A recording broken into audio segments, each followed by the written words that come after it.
una mujer. El obispo, sabedor que la leyenda de Catalina la precedía, la envió a España.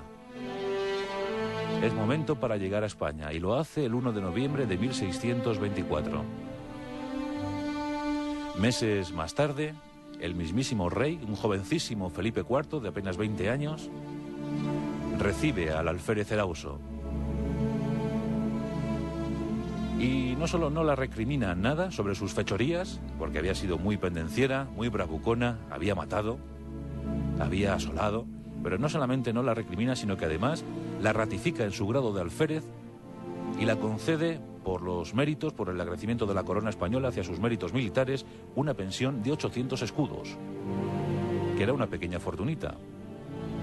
Pero Catalina quiere algo más, y tras la entrevista con Felipe IV, viaja a Roma, al Vaticano, y allí ve al Papa Urbano VIII. El Papa ya conocía su historia. Y aquí tenemos una de esas curiosidades de la historia de la religión, porque el Papa Urbano VIII autoriza a Catalina de Erauso a vestir ropajes masculinos, y si es menester, a vestir ropajes militares. Desde entonces, Catalina de Erauso lleva ropa masculina con la autorización, con la bendición del Papa.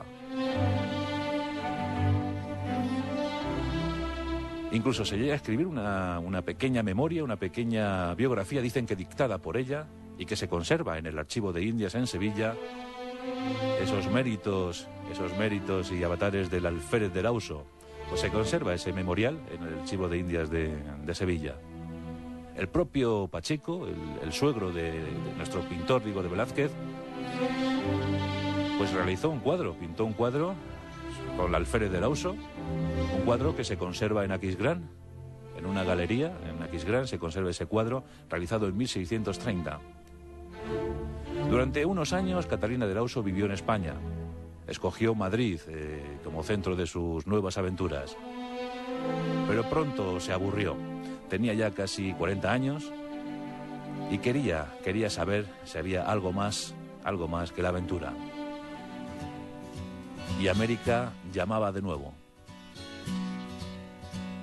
Y Catalina se volvió a embarcar.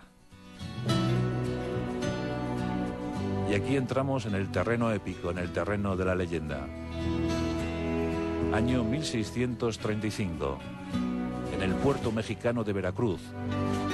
Veracruz, una de las primeras poblaciones, la primera población fundada por Hernán Cortés a principios de la conquista de México. En ese año de 1635 se pierde la pista de Catalina de Erauso. Unos dicen que murió desembarcando en una noche oscura, en una noche trágica. Dicen que tras bajar del buque, del barco, había oleaje, un tiempo muy inestable, y que Catalina de Erauso se ahogó llegando a Veracruz. Pero no sé por qué, casi ninguno de sus exégetas, de sus biógrafos, cree en esta versión. Seguramente porque conocían o porque intuían el espíritu libre e indómito de Catalina. Y muchos piensan que lo único que deseaba Catalina era perderse, que la gente la olvidara, que nadie más volviera a agobiarla con las preguntas impertinentes. ¿Y por qué no? Catalina de Erauso quería desaparecer, quería fundirse con el paisaje americano. Otros cuentan que se convirtió en arriera, que creó una empresa de transporte y que vivió más o menos feliz hasta el año 1650, año en el que murió, con 58 años. Otros incluso apuntan que llegó a vivir hasta el año 1656. Sea como fuere, intuimos desde aquí que seguramente falleció luchando con alguien en un duelo a muerte, jugando a las cartas o perdiéndose en las sierras mexicanas. Una vida de aventura, una vida épica, una vida digna de ser contada, y con mucha frecuencia lo ha sido en el teatro, en el cine, en la televisión, la vida de Catalina de Erauso, que hoy hemos recuperado aquí en nuestra Rosa de los Vientos en Onda Cero Radio.